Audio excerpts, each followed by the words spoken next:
नमस्कार दोस्तों। आज के हमारे गेस्ट हैं एक ऐसी पर्सनालिटी जिन्होंने सिर्फ 35 डेज में एक रिकॉर्ड ब्रेकिंग काम किया है। इंडिया के 4 धाम और 12 ज्योतिर्लिंग सिर्फ एक बार में एक नॉन स्टॉप ट्रिप में अपनी फैमिली के साथ, स्पेशली अपनी एक 8 साल की डॉटर के साथ इन्होंने किया है। और ये कमाल का काम आज तक मैंने तो एटलीस्ट नहीं देखा कि कहीं किसी ने किया हो इंडिया में। तो वेलकम करते हैं सनी कतूरिया। मैं तो इनको सनी के नाम से जानता हूं, लेकिन आज जानेंगे इन्होंने नाम चेंज क्यों कर लिया है और क्या ऐसी इनकी जर्नी में क्या क्या खास था। तो welcome Sunny. Thank you so much. आप बताइए कि आपका सबसे पहले तो ये नाम का क्या चक्कर है, नाम कैसे सनी कथूरिया से आप क्या बोल रहे हैं? पहले तो योगेश कथूरिया, जो मेरा परिवार वालों ने विधिवत, जो पंडित जी नाम रखते हैं, योगेश Okay. भगवान विष्णु जी का एक नाम है योगेश्वर, तो उनके नाम पे योगेश पड़ा। Okay. फिर उसके बाद सनी, जो निकनेम मतलब जिससे मुझे सब लोग जानते हैं। जी। फिर अभी गुरुदेव कृपा से मतलब मेरी 3 साल पहले दीक्षा हुई तो हरिवंशी हो गया। मैं सन्नी हरिवंशी के नाम से अब फिर मुझे सब जानते हैं। सनी हरिवंशी जी, भागवतिक नेम मेरा सनी हरिवंशी है। अरे वाह। तो मुझे सबसे पहले तो ये जानना है कि आप तो एक बड़ी नॉर्मल लाइफ जी रहे होंगे पहले, जी जी जैसे हम लोग जीते हैं आज, जी जी। लेकिन एकदम से ये स्विच कैसे आया?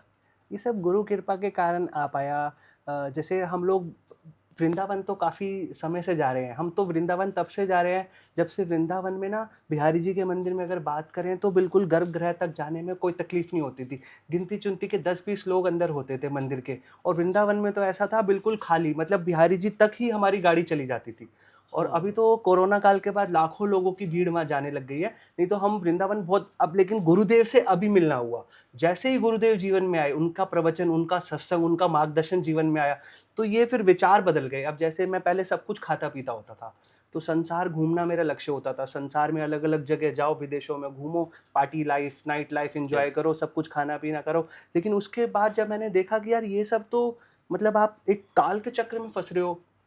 आपको तो बहुत भारी दंड मिलेगा इस चीज़ का। एक विधान है कि नॉन-वेज खाने का ये दंड है, शराब पीने का ये दंड है, पर स्त्री गमन करने का ये दंड है। जब इन चीज़ों के स्पिरिचुअलिटी की तरफ गया गुरुदेव के माध्यम से, उनके सत्संग से, तो पता चला कि नहीं यार, ये नर्क के द्वार हैं, यहाँ नहीं जाना है। सात्विक जीवन अपनाना शुरू किया। सात्विक जीवन में हम ये सब चीज़ों की तरफ दृष्टि नहीं डालते, हमें सिर्फ अध्यात्म में चलना है। जैसे गुरुदेव कहते हैं, पहले सतयुग के समय पे तो अलग-अलग तरीके की साधना होती थी, फिर त्रेता में अलग तरीके की साधना, फिर द्वापर में तो तपस्याएँ करते थे। आज के टाइम में भक्ति को बहुत सिंपल बना दिया गुरुदेव ने। क्या?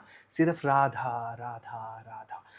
बहुत सारे लोगों का क्वेश्चन रहता है कि ऋषि मुनि तो ऐसे तपस्या करते थे, ऐसे हवन यज्ञ साधना करते थे, लेकिन आप कहते हो सिर्फ नाम जप से हो जाएगा। गुरुदेव भगवान कहते हैं यस, अगर नाम जप से ही मेरे को पकड़ लेना, कहते हैं मुझे पकड़ लेना ना हो तो भगवान की प्राप्ति सिर्फ राधा, राधा, राधा, राधा, राधा बोलो, भगवान की प्राप्ति हो जाएगी। वाह। तो ये तो आप जब ये कब की बात कर रहे हैं आप, जब बिल्कुल खाली था ये ये 1970s कोरोना काल 80s? से नहीं, जब आप नहीं, कहते हैं कि वृंदावन बिल्कुल खाली रहता अगर था। 5 साल पहले की भी बात करें, कोरोना काल से पहले की भी, तो भी खाली होता था। लेकिन हम लोग तो जा रहे हैं, हमारा एक्चुअली क्या, ब्रिज में ही जन्म हुआ है। तो ब्रिज अच्छा। में ही जन्म होने के कारण वृंदावन से सिर्फ 40 किलोमीटर हम लोगों का दूर घर है। तो जहाँ पर इस शरीर का जन्म हुआ, तो हमें तो मुश्किल से 1 घंटा लगता था वहाँ पहुँचने में। तो 1 घंटे के अंदर सुबह जाते थे, मतलब 6 बजे, तो 9 बजे अपनी दुकान पे आ जाते थे दर्शन करके। अच्छा। ऐसा था, इतना आरामदायक। और 6-7 साल पहले ही बिल्कुल शांत होता था। तो ओके। अभी से ही कोरोना के बाद ये सारी भीड़ लगनी शुरू हुई है। फिर बड़े-बड़े सेलिब्रिटीज़ जब ये शुरू हो गए जाना, और लोगों ने क्या, इन्फ्लुएंसर्स जितने भी हैं, ये जाते हैं वहाँ। गोपियाँ होती नहीं हैं वो लोग, लड़कियाँ, लेकिन वो गोपियाँ ड्रेसेस पहनती हैं। और वो गोपियाँ ड्रेसेस पहनती हैं, वो वहाँ पर पहन के तिलक-विलक लगा के, नकली की कंठी पहन के वहाँ नृत्य करती हैं। यमुना जी के स्थान पे नृत्य करती हैं, और प्रेम मंदिर पे नृत्य करती हैं, ऐसे ही मतलब अपने आप को भक्त दिखाने के लिए। तो उन लोगों की भेड़ चाल में, उन लोगों को देखा देखी अनेकों ऐसे, चलो उन्होंने अच्छा काम किया कि भगवान की नगरी में चाहे झूठे का ही सही, लेकिन हाँ। भगवान को तो बेचारे, हमारी राधा रानी तो बड़ी भोली हैं, झूठे की भी अगर उनकी कोई भक्ति करता है ना, तो वो उसको सच्चा मान लेती है। तो कहीं ना कहीं कृपा तो मतलब उन पे है ही, किसी ना किसी पूर्व जन्म का उनका भक्ति बल उनको जो अभी ज्ञात नहीं आ रहा है।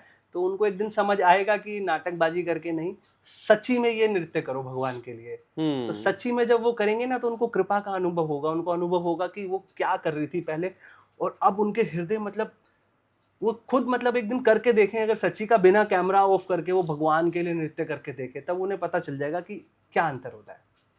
ओके।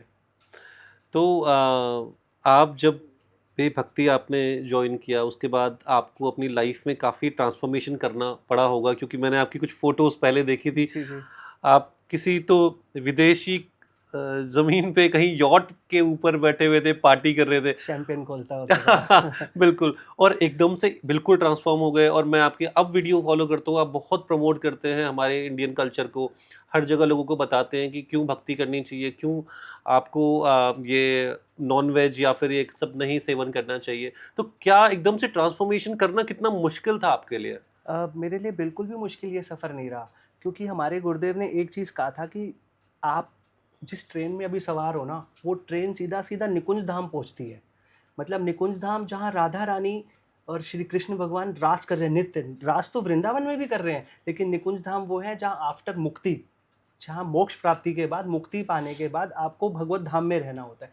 तो आप उस ट्रेन में सवार हैं जिस ट्रेन में साक्षात भगवान श्री कृष्ण राधा रानी के संग लीलाएँ कर रही हैं। तो और गुरुदेव की ब्लेसिंग्स थी, गुरुदेव के मार्गदर्शन, मतलब उनकी जो वाणी में जो तेज है ना, उनके दर्शन पा कर के आपको अनुभव हो पाएगा, क्योंकि हम उनके दीक्षित हैं। उन्होंने दीक्षा दी है, कंठी उनकी है, और उनका मंत्र मिला है हमें, राधा नाम उनसे मिला है। तो उसमें ना इतना बल है कि ये सब चीज़ों की मुझे याद भी नहीं आती, और उसी बल के कारण मुझे घृणा होने लगी है उन सब कृत्यों से जो मैं करता था। वो सब चीज़ों से, जैसे मांस, मदिरा, इनका सेवन, घृणा होने लगी है। तकरीबन प्याज लहसुन की मुझे इतनी फ़ेवरेट था खाना, और अभी स्मेल से भी एलर्जी हो चुकी है उनकी। ओह! तो ये सब गुरु बल के कारण हो रहा है। मतलब मेरे अंदर हुँ। अगर मैं पर्सनल बल की वो करूँ, तो मेरे अंदर ऐसा कुछ भी नहीं है, ना कभी था, ना हो सकता है। ये केवल गुरुदेव ने कहा कि आप ऐसी ट्रेन में सवार हो, उनकी ट्रेन में बैठ गए हम, वो खुद बैठे हैं हमारी ट्रेन चलाने के लिए। हाँ। उनकी ट्रेन में बैठने से हमारे अंदर ऑटोमेटिकली ये बल आ गया, तो ये उनका जो बल से। आपने गले में पहना हुआ है ये ये सब गुरुदेव का ही दिया ये हुआ है? साक्षात गुरुदेव का ये कंठी दी हुई है। ये अच्छा। कंठी हमारे गुरुदेव ने धारण करी है। बाकी ये सब राधा नाम की माला है, ये भी सब तुलसी की माला होती है। तो तुलसी की अपनी अलग महत्व है। ओके। तो मैंने कई बार देखा है कि बड़े-बड़े सेलिब्रिटीज़ विराट कोहली तक गुरुदेव के पास जाते हुए दिखते हैं। अभी वर्ल्ड कप से पहले भी वो गए थे, और काफ़ी सारे टूर्नामेंट से पहले जब भी उनका फॉर्म नहीं चल रहा होता तब भी जाते हैं, and surprisingly it worked for him. हाँ, ये आस्था का विषय है। देखो, उनकी उनकी जो धर्मपत्नी जी है, वो ब्राह्मण है। मतलब वो अनुष्का पहले से ही विराट कोहली की लाइफ तो कभी ऐसे पूजा भक्ति नहीं भक्ति थी। वाली देखी नहीं हमने। बट अनुष्का शर्मा ने जैसे उनको गाइड किया। अनुष्का शर्मा अभी रिसेंटली उनको हनुमान जी प्रयागराज के मंदिर भी लेके गई थी। अच्छा, और अनेकों, जैसे नीम करोली बाबा कैची के धाम जाते कैची हैं। धाम भी लेके गई थी। और हमारे महाराज जी के पास, जैसे आपने कहा कि जब भी उनका डाउनफॉल आता है, वो महाराज जी के दर्शन को जाते हैं और दोबारा से ग्रो अप हो जाते हैं। हुँ, दोबारा से उनके दिन आ जाते हैं अच्छे। तो वो तो होता ही है। देखो, वो हमारे संत भगवान हैं। उनकी जो वाइब है, जो एनर्जी है, जिसको वो ग्रहण करने के लिए जाते हैं, स्पेशली जब वो जाएँगे वहाँ पर, तो उनका ऑरा उन्हें प्रोवाइड होगा ही होगा। अब भगवान की एनर्जी, पॉजिटिविटी, हमारे गुरुदेव तो साक्षात कृष्ण का रूप है। हुँ। साक्षात कृष्ण हैं। उनके उसमें जो चरण में चला गया, शरण में चला गया, उसका तो भाई फिर दुनिया में कोई उसको तो रोक नहीं सकता ना। हाँ, तो बिल्कुल। यही सब चीज़ है। ठीक है, तो बात करते हैं आपके इस रिकॉर्ड की जो आपने अभी बनाया है, ये बिल्कुल कहाँ से आपने शुरू किया ये सफ़र, और कैसे आइडिया आया कि ये करते हैं? देखो, 12 ज्योतिर्लिंग 4 धाम, अगर आप एक सनातनी हो, तो ये हर एक सनातनी को यात्रा करनी ही चाहिए।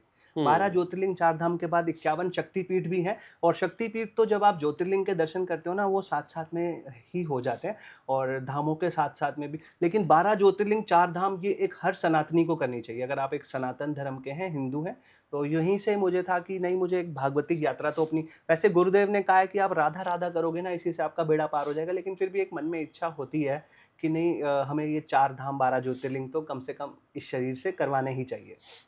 ओके। तो मतलब ये कैसे थॉट आया कि चलो करते हैं? अब मतलब आई अंडरस्टैंड कि करना चाहिए, जी, जी। लेकिन ये सोचना और करना, बहुत फ़र्क है इसमें। जी, जी। लोग कई बार पूरी उम्र निकाल देते हैं जी, और जी। शायद 2 धाम कर पाते हैं या कोई 3 धाम, बद्रीनाथ, केदारनाथ चले गए, बस इतना करके ख़त्म हो जाते हैं। लेकिन आपने पूरा जर्नी कर लिया 30 डेज़ के अंदर, दैट मीन्स कि पॉसिबल तो है अगर करना चाहें जी, तो। जी, जी, जी। बस उसके लिए आपके अंदर वो जुनून होना चाहिए कि भैया करना है। ये मुझे भी लगता है कि ये जज़्बा, ये जुनून, ये एनर्जी, ये आ कहाँ से जाती है?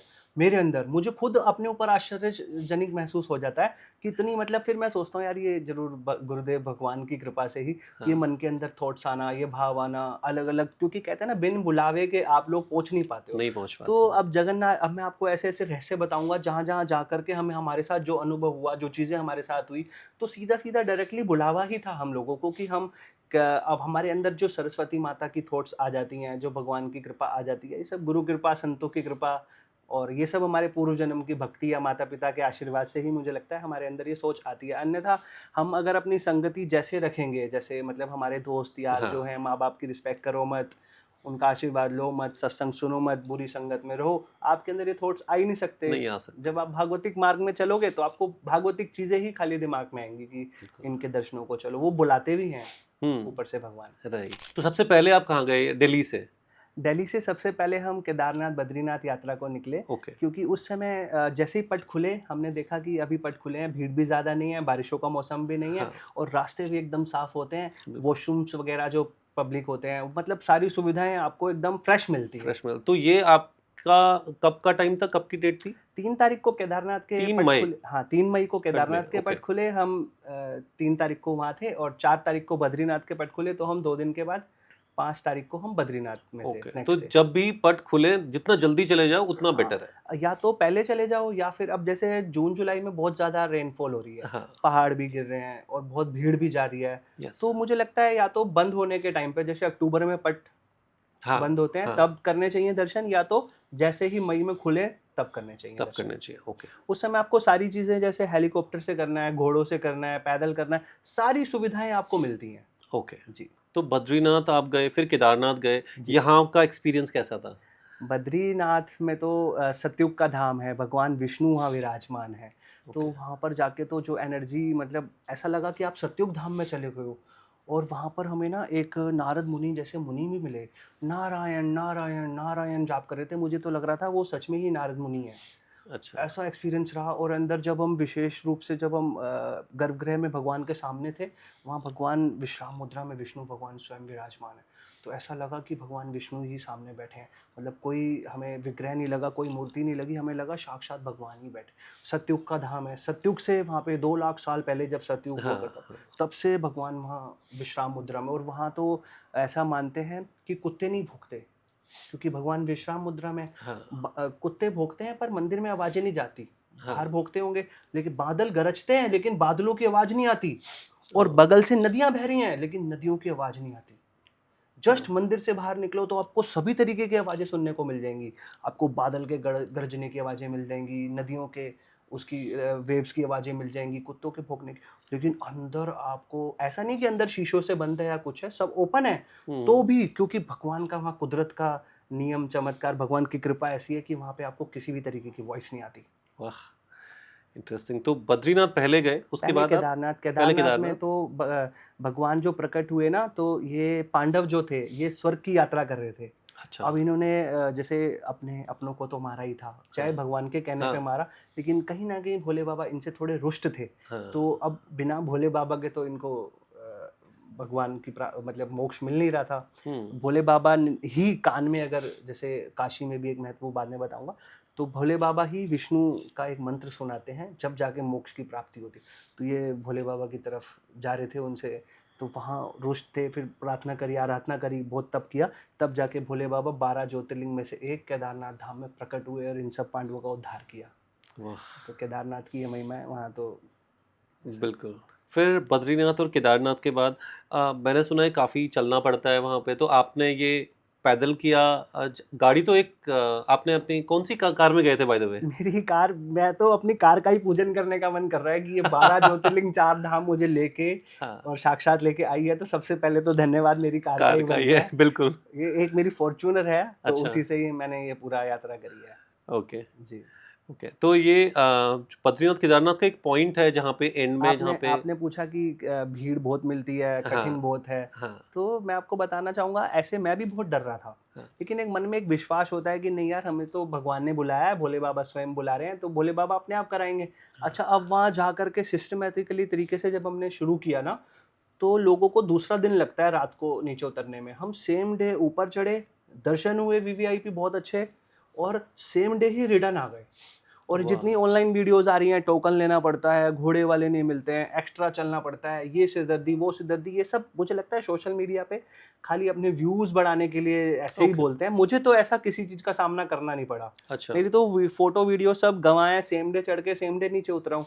और 2 दिन बाद तो मैं बद्रीनाथ भी पहुंच गया, मतलब 1 दिन बाद। हाँ हाँ। तो अगर मैं नहीं पहुंच पाता तो अगले दिन बद्रीनाथ कैसे कैसे पहुंचता? जाता? बद्रीनाथ का भी अपना रास्ता है। हाँ। तो मैंने कोई हेलीकॉप्टर से तो की नहीं, गाड़ी से यात्रा की है। यस। तो बेसिकली सोशल मीडिया पे जो भी चल रहा है उससे बिना डरे जिसको हाँ, जाना है वो जाए। लेकिन वो आपको जाना चाहिए था मई में, अब आपको जाना चाहिए अगर ऐसे दर्शन चाहिए तो अक्टूबर में। अक्टूबर। अब इस टाइम पे तो सच में बहुत भीड़ है। अब बहुत देखो भीड़ मैं है। झूठ हाँ। किसी को ऐसे बोल के भेज दूं, हाँ। चले जाए वो बेचारे फंस जाए, मुझे गालियां दे, तो इससे अच्छा है आप अक्टूबर में जाइए। ठीक है। तो आप फिर उसके बाद कहाँ की यात्रा शुरू की? केदारनाथ के बाद? उसके बाद हम गुजरात होते हुए, जैसे गुजरात में सोमनाथ जी हैं, तो अच्छा, जब केदारनाथ और बद्रीनाथ से आप गुजरात गए तो काफी जी। लंबा ये ट्रैवल है, तो कैसे करते थे ये ट्रैवल? मतलब हम लोग क्या करते थे, 500 600 किलोमीटर की ड्राइव करते थे ओके। और उसके बाद हम स्टे लेते थे। तो 500-600 किलोमीटर चलने में हमें 10-12 घंटे मैक्सिमम लगते थे, इतना हम चला लेते हैं। राइट। जैसे 70-80% गाड़ी मैंने ड्राइव करी, तो हाँ। 20% मेरी वाइफ भी चलाती थी गाड़ी। ओके। तो मिलके मतलब हम लोगों ने ना आराम से 500-600 किलोमीटर, और हमारी ट्रैवल एजेंट जिसको हम शेयर करते रहते थे अपनी लोकेशन कि ओके। हम इस स्थान पे पहुंच रहे हैं, तो हमारे लिए ठहरने की अच्छी कोई व्यवस्था, मतलब हम तो 5 स्टार लेते थे, आप लोग 2 3 4 आप जो आपके बजट के हिसाब से आप ले सकते हैं। ओके। स्टे करते थे, सुबह का नाश्ता तो आपको पता है कि फिर होटल्स में ना कॉम्प्लीमेंट्री बहुत अच्छा खासा मिलता है। हाँ हाँ तो अच्छा से नाश्ता वाश्ता करके फिर हम सीधा डिनर टाइम पे पहुंचते थे नेक्स्ट अपनी अगली हाँ। लोकेशन पे। तो हमें भूख ही नहीं लगती थी, बाकी तो कैरी वैरी कर लेते थे वहीं से ही, मतलब जो स्नैक्स वगैरह होटल से ही कैरी कर लेते थे। राइट। क्योंकि रास्ते का ऐसा है ना, अब जैसे हम तो सात्विक लोग हैं, प्याज लहसुन भी नहीं खाते। हाँ। तो अब हम 2-3 स्टार में ना रुकने का हमारा एक कारण ये भी था कि उन लोगों के ना सफाई व्यवस्था क्या है, हाँ। किस हाथों से बनाते हैं। अब जैसे 5 स्टार में तो हमें क्या है कि नॉन ऑनियन गार्लिक में भी बहुत सारे ऑप्शंस मिल जाते थे। हाँ। हर तरीके का खाना मिल जाता था यस। सात्विक। हाँ। लेकिन बाकी जगह नहीं मिलता था। तो ब्रेकफास्ट एक मस्ट नीड है, मतलब हाँ। ब्रेकफास्ट करे बिना अगर आप घर से निकलते हो तो पूरा दिन भूखा, फिर यस। रास्ते में तो आपको कहीं पता भी नहीं है कि कौन सी लोकेशन पे अच्छा कुछ खाने का मिलेगा या नहीं। और एक कई तो स्थान ऐसे थे सच में जहाँ बिल्कुल मिलता भी नहीं था खाने का। ऐसे भी बहुत सारे मतलब पॉइंट्स थे, इसलिए ब्रेकफास्ट करके जाना सबसे बेस्ट है। राइट। तो गुजरात में फिर कौन से टेम्पल्स आपने विजिट किए वहाँ? गुजरात में ना एक हमारा धाम है, द्वारकाधीश धाम, द्वारकाधीश। जो द्वापर युग में भगवान श्री कृष्ण ने पूरा राजा रहे हैं। जी।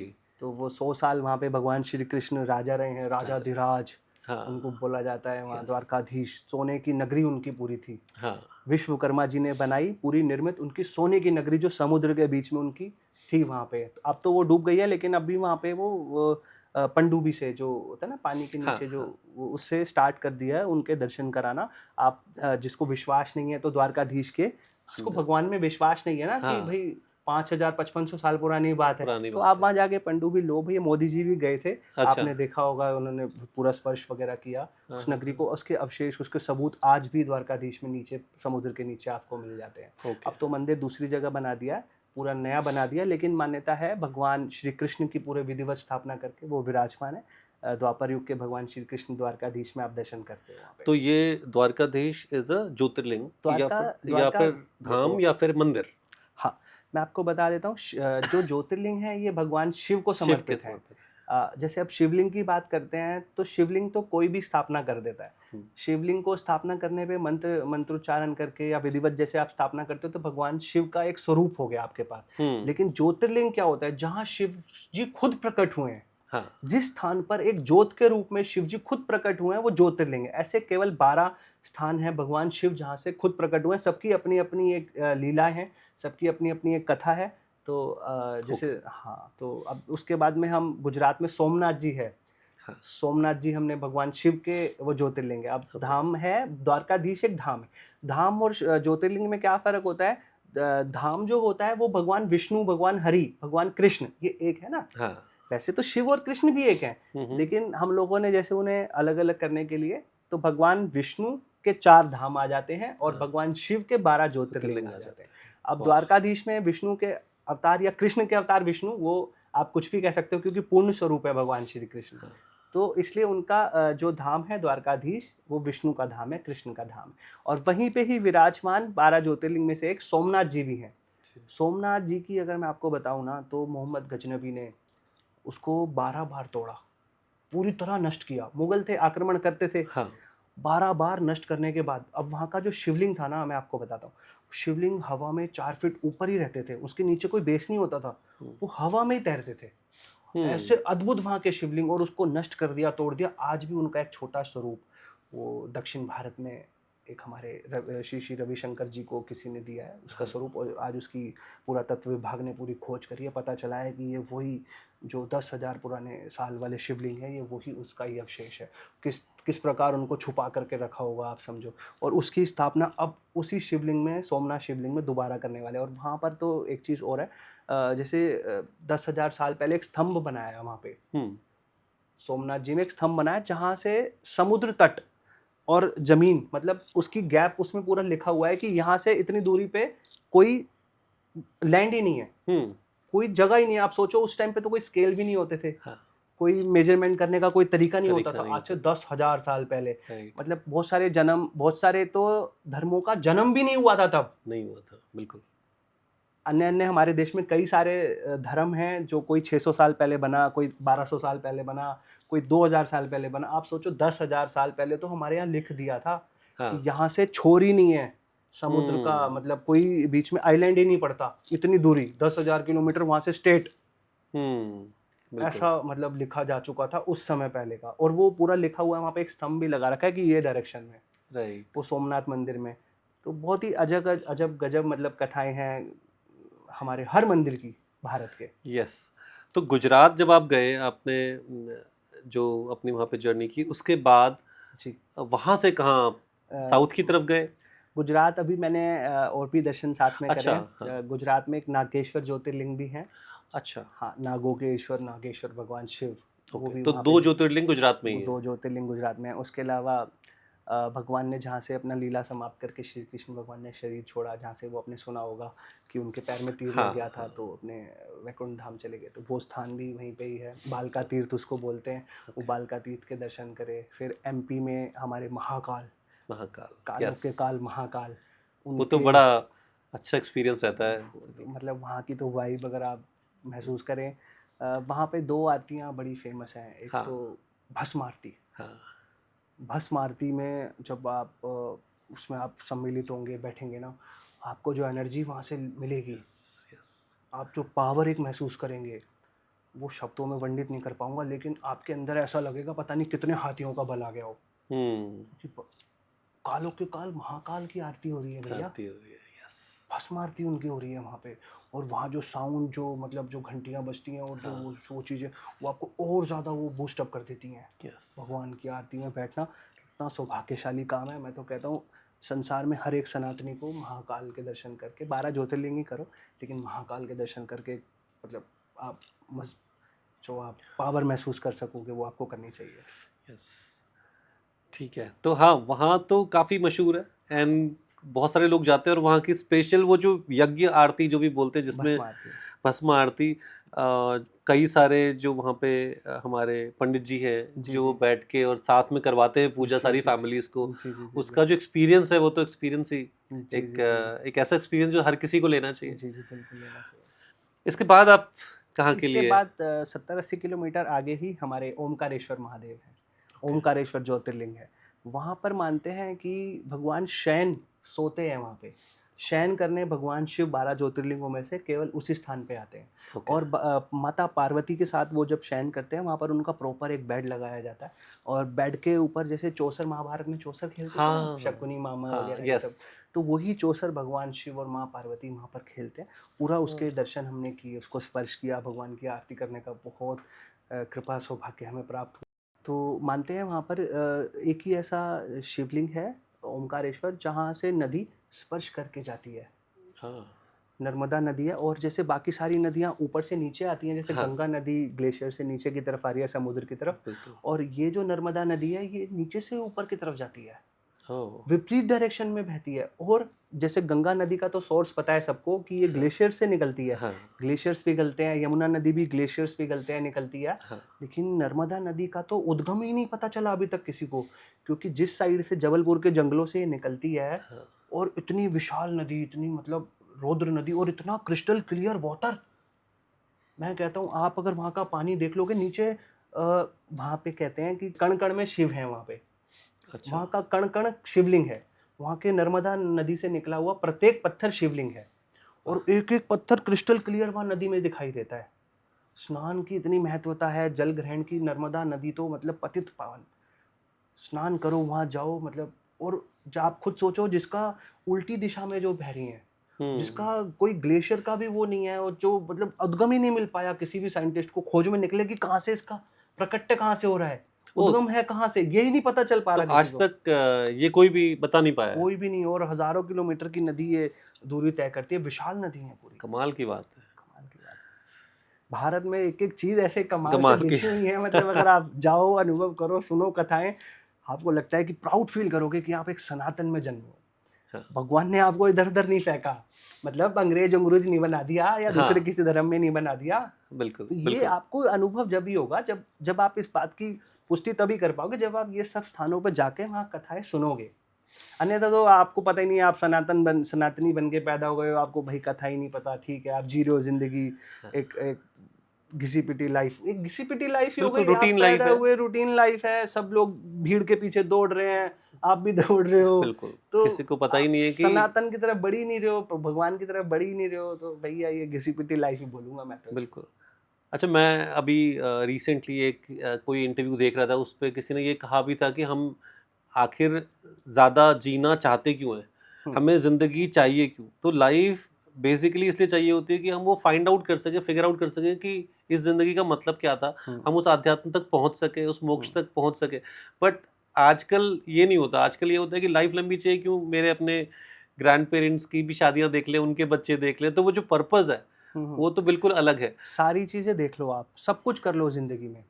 आप जब सब कुछ कर लोगे ना, फिर भी आपको एक तसल्ली तो होनी चाहिए। हाँ, मतलब आपने पूरा वर्ल्ड घूम लिया, आपने पूरी ज़िंदगी के ऐशो-आराम देख लिए, कर लिए, बस लेकिन आपको दिल को तसल्ली तो होनी नहीं चाहिए ना कि मिलेगी, मैंने हाँ, इतना सब कुछ कर लिया। मिल जाएगी तसल्ली? नहीं कोई मिलेगी। ऐसा बंदा आप दिखा दो जो समाज में जी रहा हो, जिसने सारे शौक अपने करके देख लिए हों, और वो ये कह दे कि yes I am I am satisfied, satisfied, मैं अब संतुष्ट हूँ। मुझे कुछ नहीं चाहिए। एक भी बंदा नहीं मिलेगा, तमन्ना, ख्वाहिशें कभी पूरा होने का नाम नहीं लेंगी। ट्रू, लेकिन अगर भगवान के नाम में अगर आप जाओगे, भागवतिक नाम में अगर आप जाओगे, एक बार प्रेम से बोल दोगे ना राधा, संतुष्टि मिल जाती है।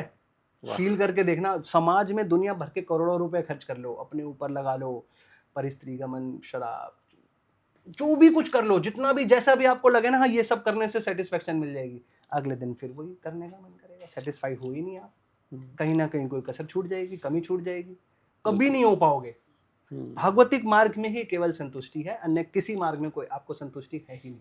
धन कमा लो, बड़े से बड़े पैसे वाले को देख लो, उसको भी लगता है और कमा लूँ, और कमा लूँ, और कमा लूँ, जीवन बीत जाते हैं, मरने वाले हो जाते हैं, फिर भी हाँ, हाय पैसा, हाय पैसा, ऐसा पैसा रहता है। पैसा, उनके पैसे नहीं पूरे होते। लेकिन क्या आपकी ये जो जर्नी है, जी जी इस जर्नी में कई सारे आपके दोस्त यार, जी जी रिश्तेदार ऐसे जी होंगे जिन्होंने आपको बोला होगा, कई बार बोला होगा कि क्यों? जी जी जी जी सनी क्या हो गया? लाइफ बड़ी है, आप ये जी सब क्या कर रहे हो? जी आप जी ये क्यों नहीं वो जो दुबई जाओ, आप जी जी। यूरोप जाओ, घूमो-फिरो, पार्टियाँ करो, ये क्या कर रहे हो? ऐसा हुआ या ऐसा नहीं हुआ? देखो उनकी लाइफ में क्या है, अभी तक उनको समझ नहीं आ रही है, सत्संग नहीं आया है।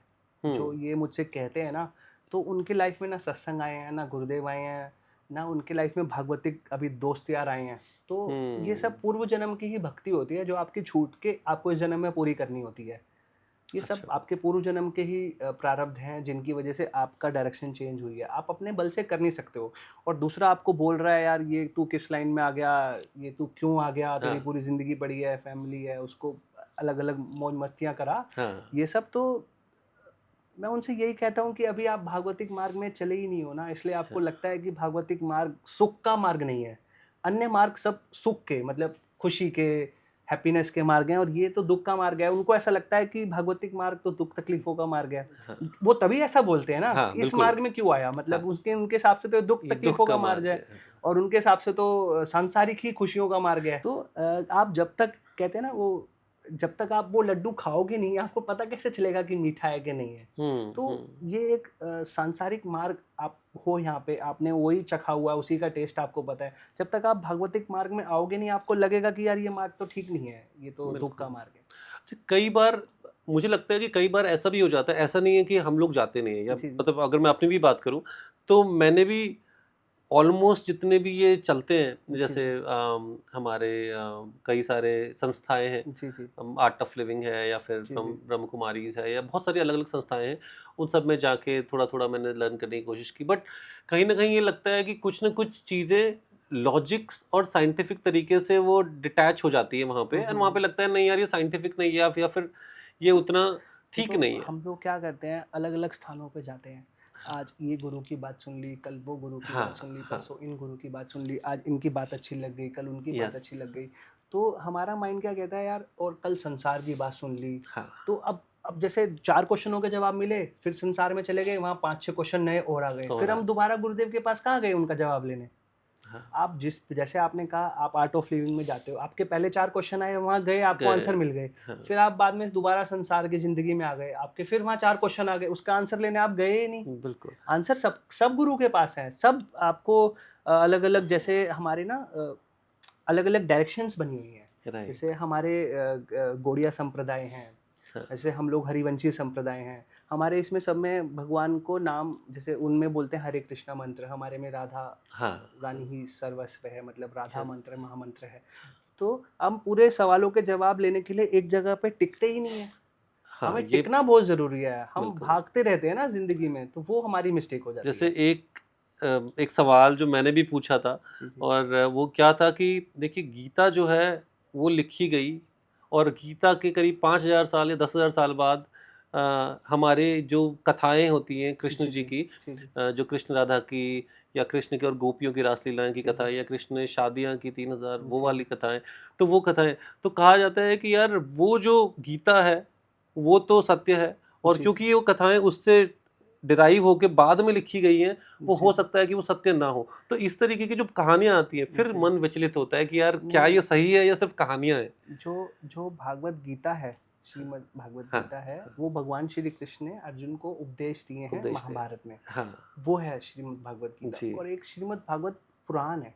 वो भगवान ने अपनी निजी ज़िंदगी में क्या-क्या किया है। हाँ, जैसे आपने कहा कि इतने विवाह किए हैं या गोपियों संग रास किया है, हाँ, हाँ, वो सब का उल्लेख है श्रीमद् भागवत पुराण में। पुराण तो में है। दोनों अलग-अलग हैं, हम दोनों को एक समझ बैठते हैं। हाँ, अगर हम दोनों की अध्ययन करें, तो हमें पता चलेगा कि ये तो लीलाओं का हो गया स्थान पूरा, हाँ, भगवान ने गोपियों के संग, अब इसका एक-एक विषय के ऊपर ना पूरा-पूरा कथा बनती है। अब जैसे आप अगर सोचो कि गोपियाँ हैं गोपियों के संग, लेकिन वो गोपियाँ, अगर मैं इस विषय में जाऊँगा ना, वो गोपियाँ कैसे बनी हैं? वो हाँ, गोपियाँ 10-10 हज़ार वर्ष की तपस्या करके, बड़े-बड़े साधु संतों ने तपस्या करके, वो तब जाके उनको गोपी बनने का मौका मिला है। अच्छा, ऐसे वो और गोपियाँ, मतलब ऐसा नहीं है कि भगवान के उम्र की गोपियाँ हैं सारी, नहीं, नहीं, भगवान से तो 50-50 साल उम्र में बड़ी गोपियाँ हैं वो। अच्छा, एक गोपियाँ तो 108 साल की थी वहाँ पे, हुँ, भगवान की लीलाएँ में।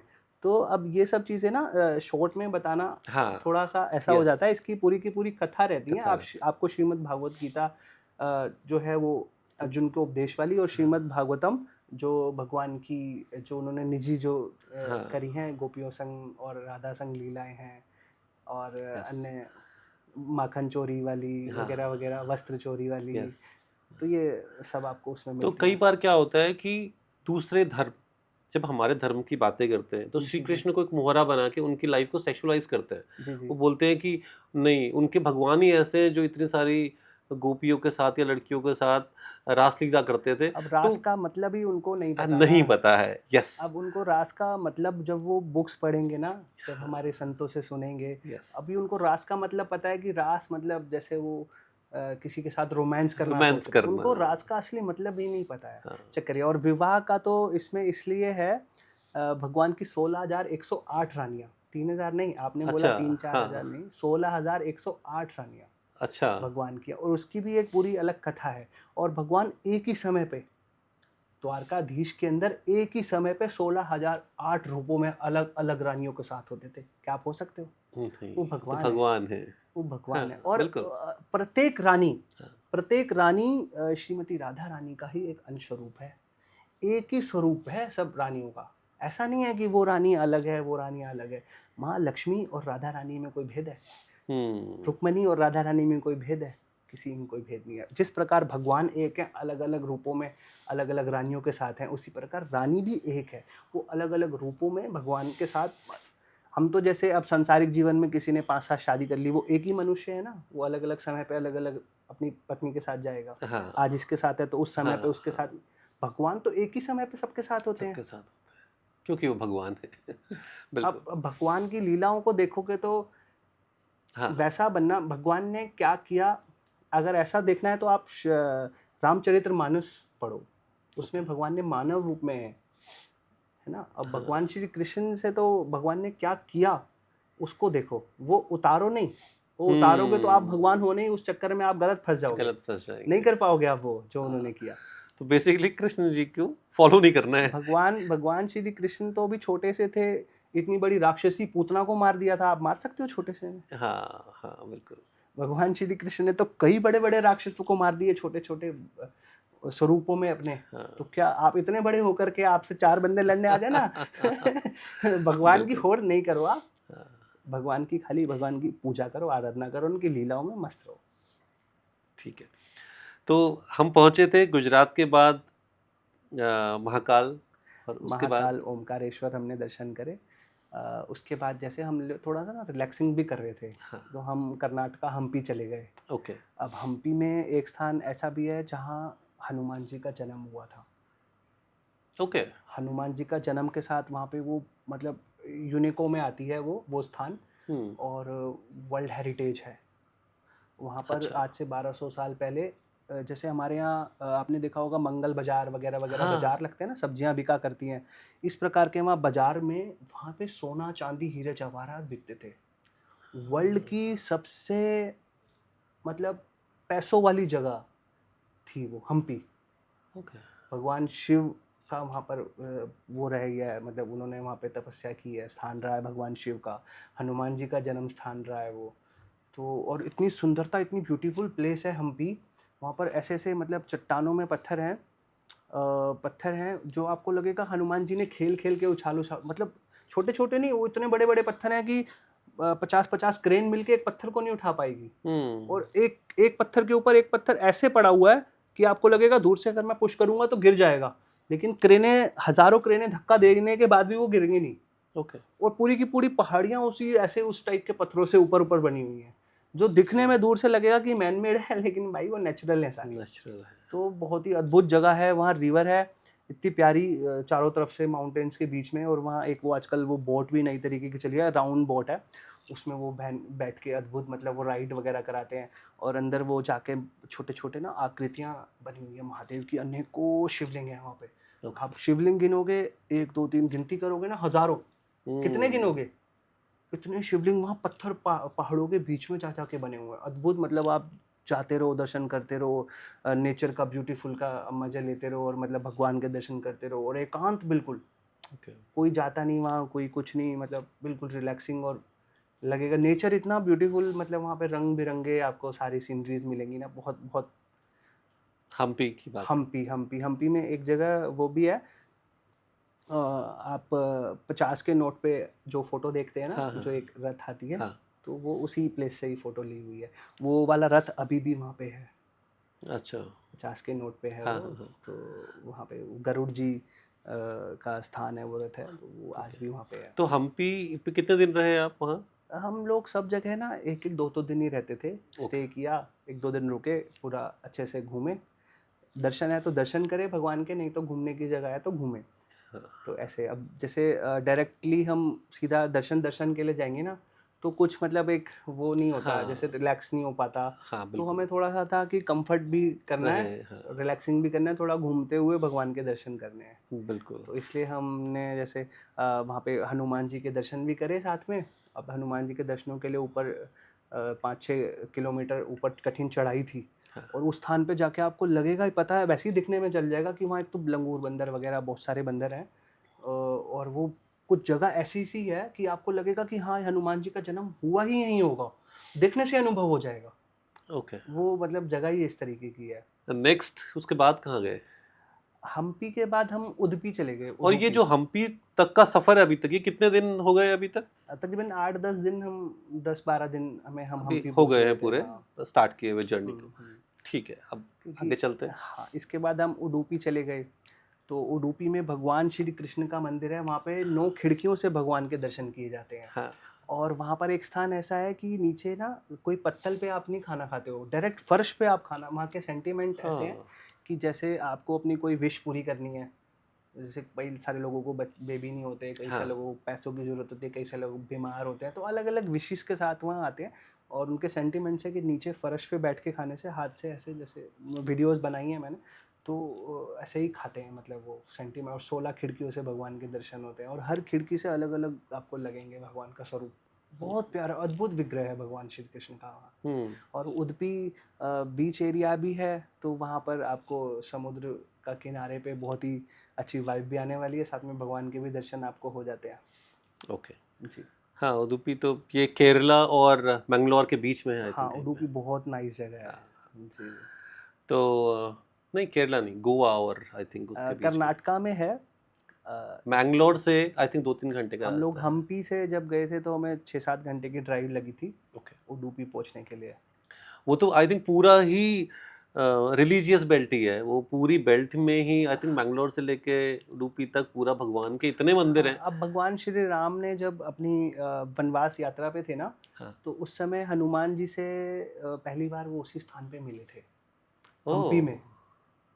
हम्पी में ही हनुमान जी से अच्छा। श्री राम जी पहली बार पहली बार मिले थे। मिले थे। और जो बाली वध हाँ। वगैरह आपने देखा होगा, हाँ। बाली हाँ। वध है, सुग्रीव से मिले थे।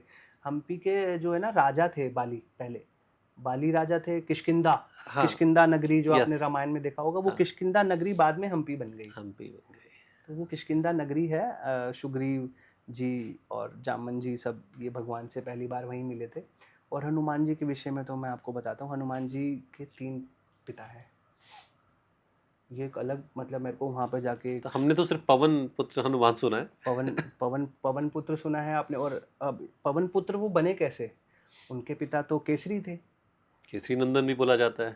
अब अंजना माता जो हैं, हाँ। उनके तो जो पति हैं वो केसरी हैं। हाँ।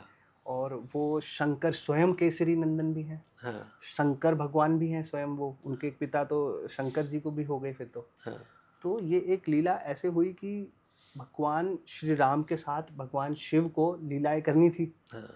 अब भगवान शिव तो सदैव ही मतलब दासत्व रूप में ही रहते हैं भगवान राम की। ऐसे देखा जाए तो भगवान राम भी शिव की आराधना करते हैं और शिव भी राम की आराधना करते हैं। बिल्कुल।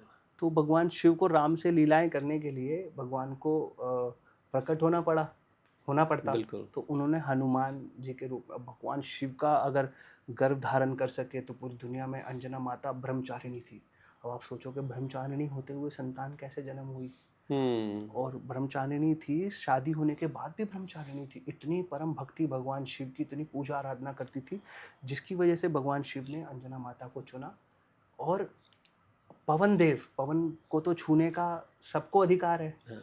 पवन तो एक महिला, माँ, बहन सबको ही छूती है ना हाँ, पवन। बिल्कुल। अगर पवन ना चले, हाँ। पवन किसी को स्पर्श ना करे तो बिल्कुल। क्या हो जाए। नदियों को भी पवन छूती है, पेड़ पौधों को भी पवन छूती हैं। तो पवन को तो ये अधिकार है कि वो सबको स्पर्श कर सकता है।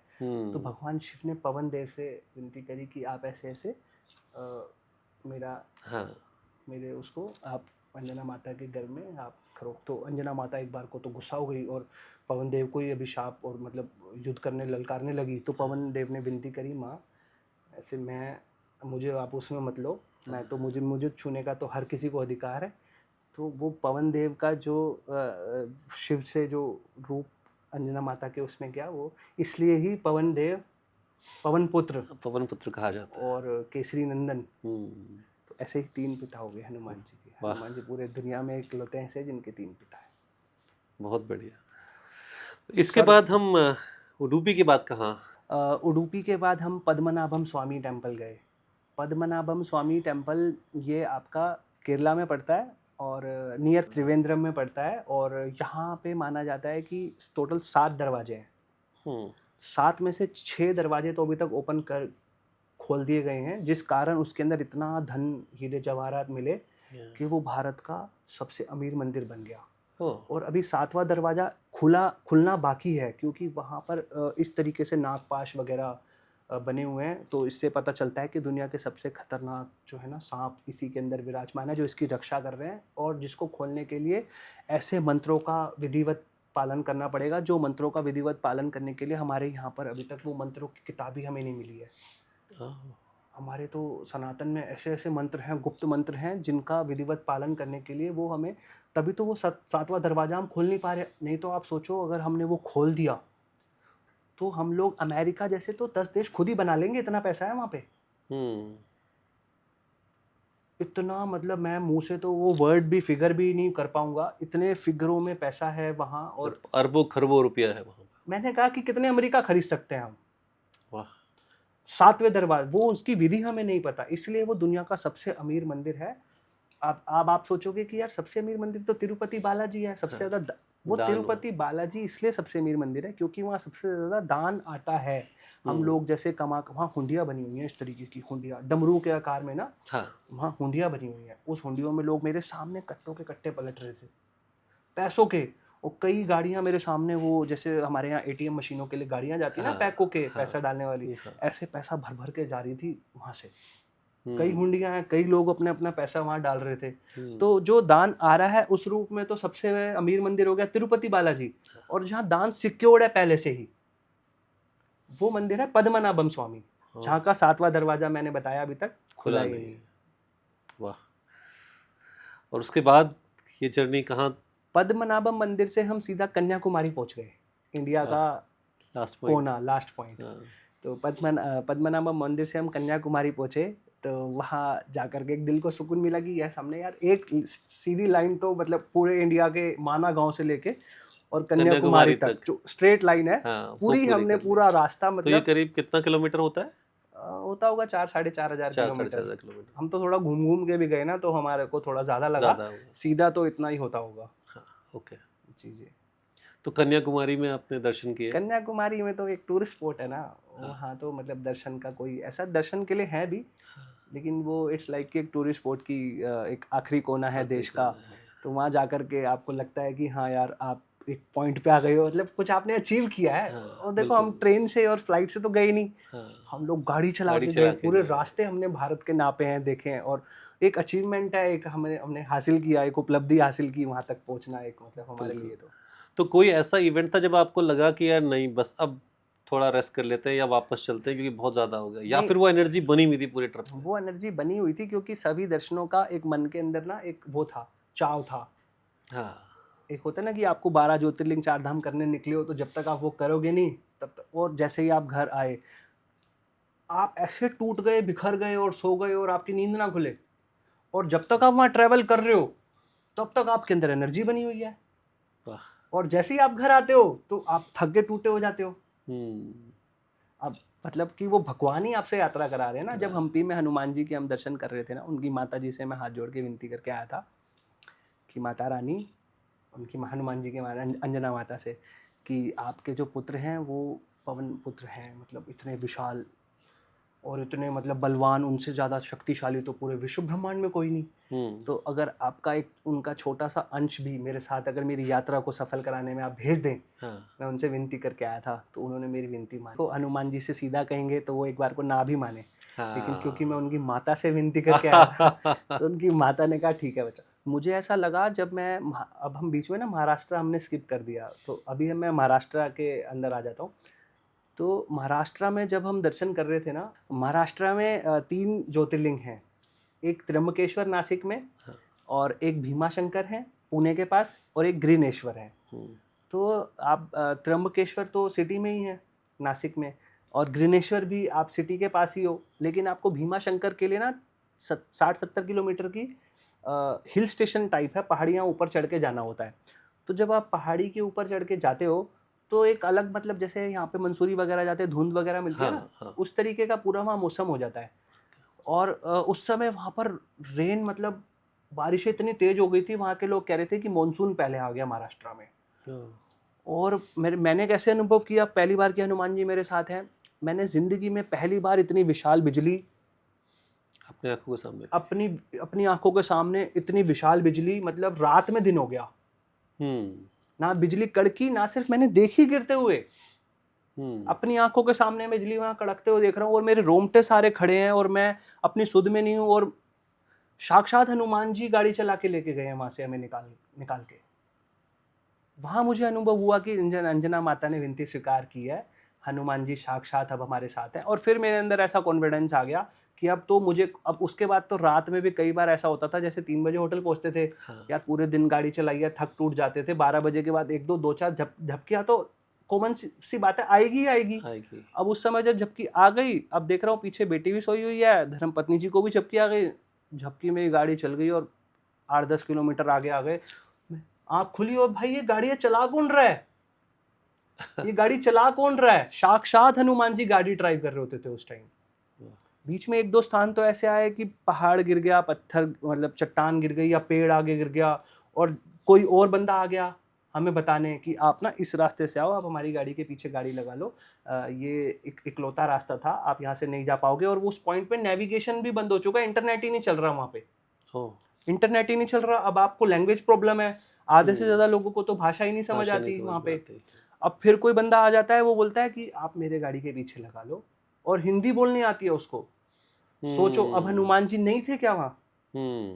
पेड़ गिर गया, जस्ट पहले पेड़ गिर गया, आपकी गाड़ी पे भी गिर सकता था, पहाड़ गिर गया, आपकी गाड़ी पे भी गिर सकता था, और बंदा भी आ गया बताने की ये रास्ते से आप जाओ। बिल्कुल। हम जा रहे थे उस जिस समय की घटना है, कोर्ग में, केरला कोर्ग में एक प्रॉपर्टी है बड़ी सुंदर, तो उसमें स्पेशल हम रुकने के लिए जा रहे थे कि वाया वहाँ पे रुक लेंगे, और उसके बाद हम आगे अपनी 12 ज्योतिर्लिंग चारधाम यात्रा कंटिन्यू करेंगे।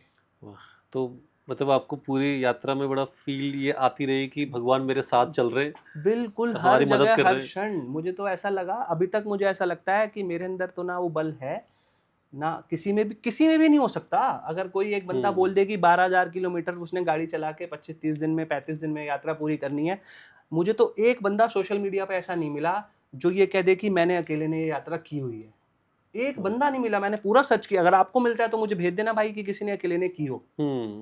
एक सिंगल, मुझे तो ये श्योर है, 100% है कि मेरी गाड़ी मैंने चला ही नहीं है, साक्षात वीर बजरंगी हनुमान जी ने चलाई है। हनुमान जी किसके भक्त हैं? आप सबको पता है, श्री राम जी के भक्त हैं। श्री राम जी और श्री कृष्ण जी एक हैं। हम लोग ना क्या है, जनरली राधा कृष्ण से कुछ मांगते नहीं है। हम हमारे आराध्य हैं, हम उनके दास हैं, तो हम ना अपने भगवान से कुछ मांगते नहीं। आज तक मैंने नहीं मांगा, हमारे गुरुदेव भी मना करते हैं उनसे कुछ मांगो नहीं। तो अब बोलूँ किसको कि भाई यात्रा भी पूरी करनी है, तो हमने साक्षात हनुमान जी से विनती करी। वो उनको तो बोल सकते हैं ना, भगवान श्री राधा कृष्ण से नहीं मांग सकते, उनको नहीं बोलते। हमने फिर हनुमान जी के इतने विग्रह हमें, और इतनी मूर्तियाँ विशाल विशाल पग पग पे मिल रही थी। मैंने कहा वाह, वैसे भी साथ साथ चल रहे हैं, वैसे भी इतनी मूर्तियाँ उनकी बड़ी बड़ी, और उनकी तो मूर्तियाँ भी बहुत बड़ी बड़ी विशाल विशाल होती हैं। बिल्कुल। तो आपकी साथ में सबसे बड़ा इम्पोर्टेंट चीज़ ये है कि आपकी डॉटर जो 8 साल की थी। जी। क्योंकि आप तो फिर भी कर लेते हैं क्योंकि आप मैच्योर हैं, लेकिन बच्चा तो 8 साल का इतना लंबा ट्रैवल। हाँ, और मुझे एक चीज़ और भी लगती है ऐसा कि 8 साल की कोई पूरे विश्व ब्रह्मांड में कोई ऐसी बेटी नहीं है जिसने ये 12 ज्योतिर्लिंग यात्रा कर ली हो। और मैंने नहीं देखा, अगर आपने देखा हो तो मुझे बता देना। जी। सब लोग ने 30-35 साल के ही होते होंगे, 25 साल के होते होंगे, 18 से तो प्लस ही होते होंगे, लेकिन कोई 8 साल की बेटी ने अगर ये यात्रा पूरी 12 ज्योतिर्लिंग चारधाम की हो, तो मुझे लगता है कि एक मेरी बेटी है जिसका नाम रोहिन कथुरिया है। वो बरसाना गर्ल के नाम से मतलब हम उसको जानते हैं। राधा रानी बहुत सारे लोग उसको बोलते हैं, श्री किशोरी जी की मतलब छवि उसमें नजर आती है। तो हमें तो मतलब ऐसा सुन के ही थोड़ा सा नहीं, वो तो आपका ही जो आपने उनको पूरा जो ज्ञान दे रहे हैं या फिर अपना परिवार का माहौल ऐसा बनाया हुआ है। तो नहीं, मुझे लगता है उसके जन्म के बाद ही थोड़ा सा भगवतिक, क्योंकि वो छोटी ही थी कि जब हम खाते पीते थे ना तो हमें रोकती थी।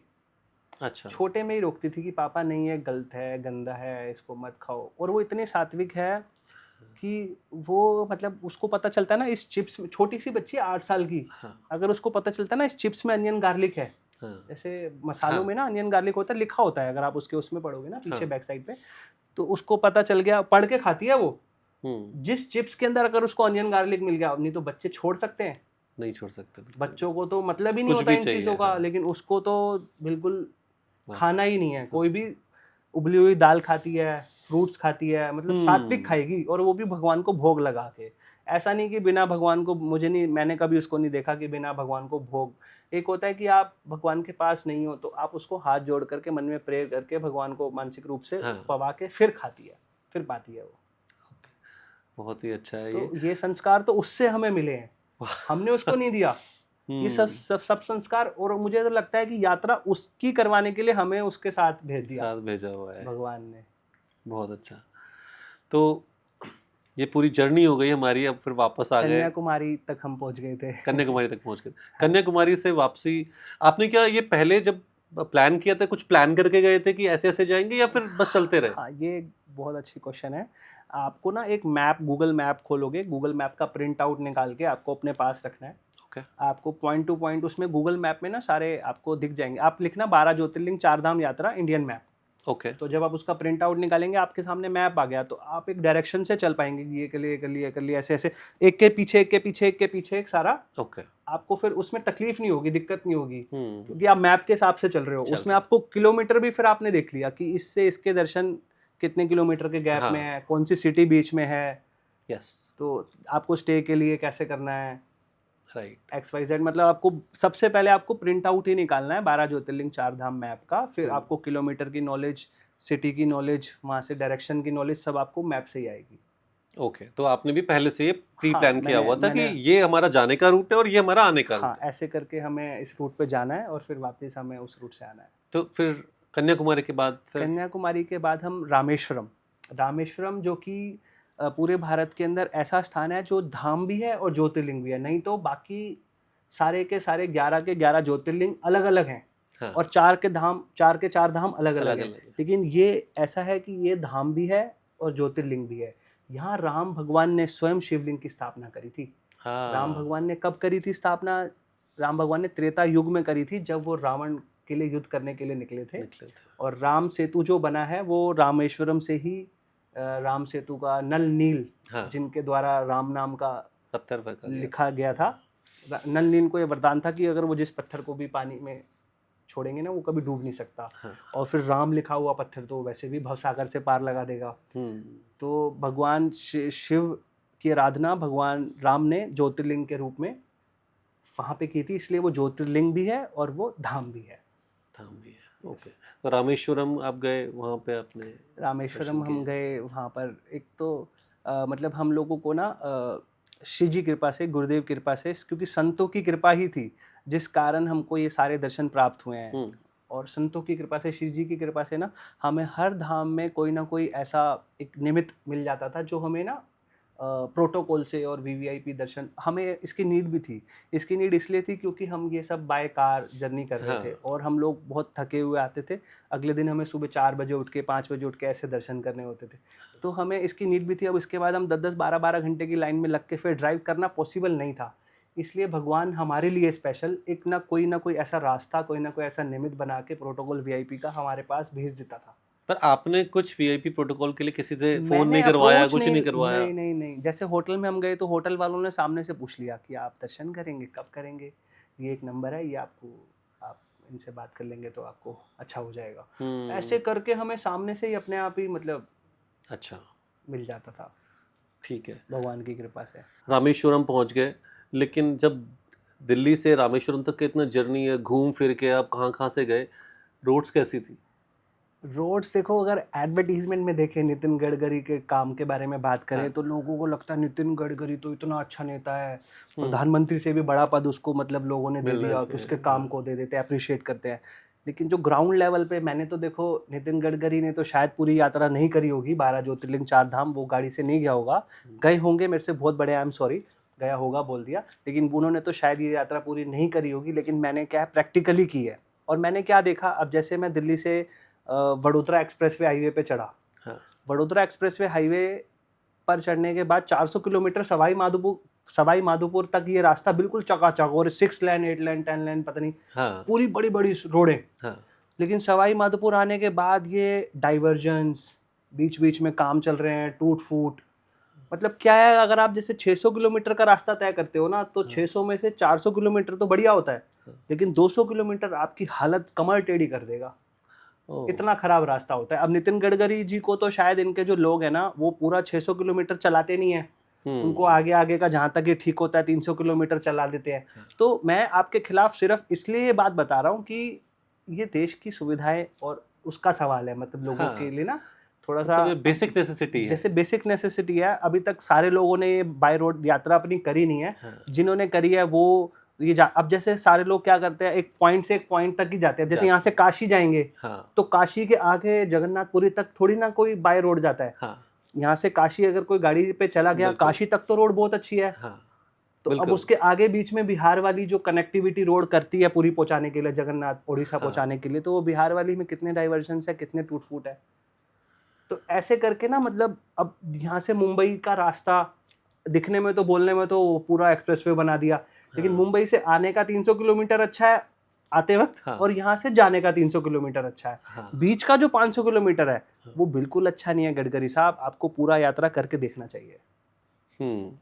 इंटरेस्टिंग। हाँ, फैक्ट पे भी क्यों आप बात कर पा रहे हैं, क्योंकि आपने खुद करके देखा है। आप आपके लोग तो पेपर साइन करा लेते हैं आपसे कि हाँ एक्सप्रेसवे बन गया पूरा, लेकिन क्या कभी आपने हेलीकॉप्टर से ही उड़ के देख लेना पूरा, हाँ। आपको बीच में वो पता चल जाएगा। हम एक सही दिशा में चलना तो शुरू कर दिया है, हो सकता हम्म। है आगे के 4-5 सालों में ये सब रूट्स भी अच्छी हो जाए। हाँ, पिछले 15 सालों से राज्य कर रहे हैं यार हाँ, गडकरी साहब। तो मुझे 10 साल तो हो गया देखते देखते, आप सड़क परिवहन मंत्री हो, तो हाँ, मुझे आपसे बहुत उम्मीदें थी, बट मैं थोड़ा सा डिसअपॉइंट हुआ हूँ। disappointed। वो रोड पूरी सारी सारी अच्छी नहीं है। गडकरी जी प्लीज़ उस पर पूरा जल्द से जल्द काम कीजिए, क्योंकि ये पॉडकास्ट देखने के बाद हज़ारों लोग जाएंगे दर्शन करने, तो उन बिल्कुल। बेचारों को, सबको रोड, मुझे तो टूटी मिली बीच में, उनको ना मिले यार। ठीक है, अब आते हैं अपना रामेश्वरम से वापस शुरू करते हैं कि अब ऊपर की जर्नी वापस अब हाँ, अब मैं जैसे एक भारत का जो मैप है ना, ऐसे घूम के ऐसे घूम के गुजरात आता है। होता हुआ पूरे गया, हाँ, और फिर इस तरफ से वापस आया। इस यस। तरफ मतलब रामेश्वरम के बाद हम तिरुपति होते हुए उड़ीसा पहुंचे।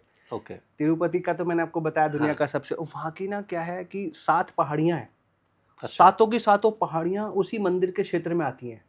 ओके। समझो कितना विशाल वो जगह होगी तिरुपति स्थान। हुँ, और सातों के सातों पहाड़ियों पे केवल और केवल तिरुपति के अलावा दूसरा कुछ है नहीं। अच्छा, मतलब ऐसा हो कि भाई ये दिल्ली है, दिल्ली में 50 तरीके के 100 तरीके के काम है, तो एक मंदिर बीच में डाल दिया, नहीं। वहाँ तिरुपति जो स्थान है, सातों के सातों पहाड़ी पे केवल बीच में एक मंदिर है, जिसकी वजह से वो सातों पहाड़ियों को क्रॉस करके, और जिसकी वजह से वो सातों पहाड़ियाँ डेवलप हुई हैं। वहाँ हुँ, फ्री बसेस चलाई जाती हैं नीचे से और ऊपर पहुँचाने के लिए। फ्री बसेस 50 रुपये में केवल आपको रहना, खाना पीना सब कुछ दिया जाता है। और फ्री हुँ, वालों की लाइनें बिल्कुल अलग हैं। मंदिर का मतलब सिस्टम है कि जैसे फ्री वालों की ये लाइन है, 300 वालों का ये लाइन है, और जो बड़े बुजुर्ग हो जाते हैं तो उनका ये समय है, ताकि उनको धक्के मुक्के जाम, हाँ, मतलब भीड़, ऐसे तो 24 से 48 घंटे लगते हैं। इतनी सबसे ज़्यादा भीड़ अगर किसी मंदिर में भारत ब्रह्मांड में है तो वो तिरुपति बालाजी के मंदिर में। लेकिन व्यवस्था हुँ, इस प्रकार बनाई हुई है, जैसे मैंने बताया 50 रुपये में खाना पीना, मेडिकल फैसिलिटी, हर चीज़ आपको मिलती है।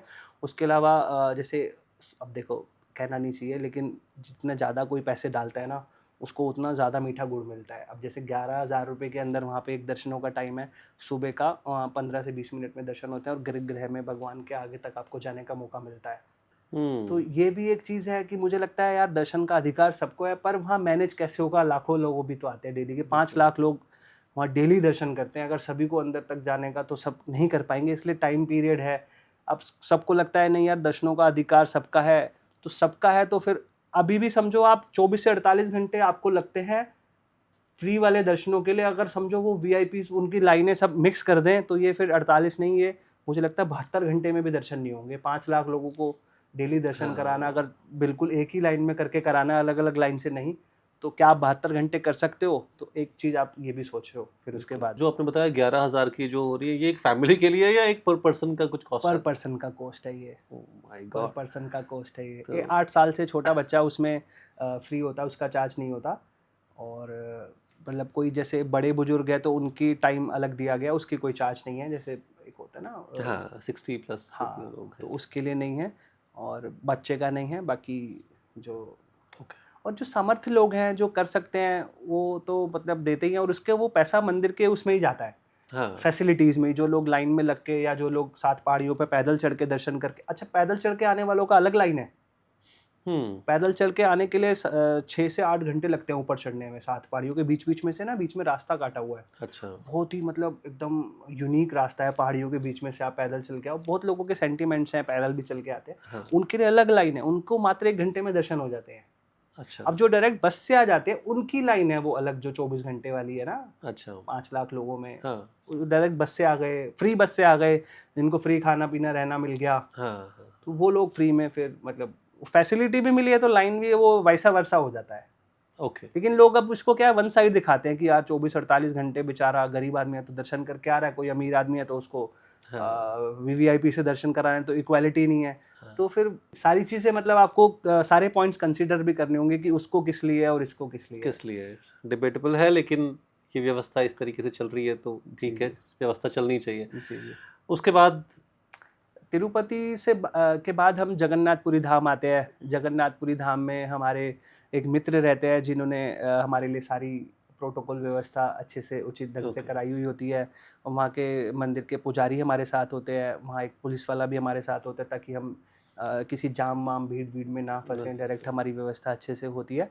और वहाँ पे हमें जगन्नाथपुरी से ना वहाँ हर 12 साल में ना वहाँ विग्रह चेंज होता है। वहाँ पर एक पदार्थ है अंदर, ब्रह्म पदार्थ, जो भगवान श्री कृष्ण का हृदय माना जाता है। कलयुग में अगर भगवान का हृदय कहीं है चारों धामों में, जो अभी भी धड़कता है, वो केवल और केवल जगन्नाथपुरी धाम में है, जहाँ से माना जाता है कि सोर्स ऑफ एनर्जी पूरे विश्व ब्रह्मांड के अंदर, अगर सभी मंदिरों में एनर्जी का कहीं से प्रवाह मतलब होता है ना, भेजी जाती हैं, पावर हाउस, तो वो पावर हाउस जगन्नाथपुरी धाम में है। वहाँ भगवान का हृदय, वो हर 12 साल में विग्रह चेंज होता है। सबसे हष्ट पुष्ट लंबे मोटे तकजे वहाँ पे जगन्नाथ जी हैं, सबसे विशाल भगवान। उनका बॉडी जो है वो जिस पदार्थ की, एक लकड़ी के वुडन के पदार्थ से बनती है, वो चेंज होती है। उसी पदार्थ से उसी के ही जैसे विग्रह के उससे ही हमें वो मंदिर के गोस्वामी जी ने छोटे से जगन्नाथ जी हमें, मतलब मेरी छोटी सी बेटी मुझको बोलती है कि पापा हम यहाँ से जाएंगे ना, जगन्नाथ जी को साथ लेके जाएंगे।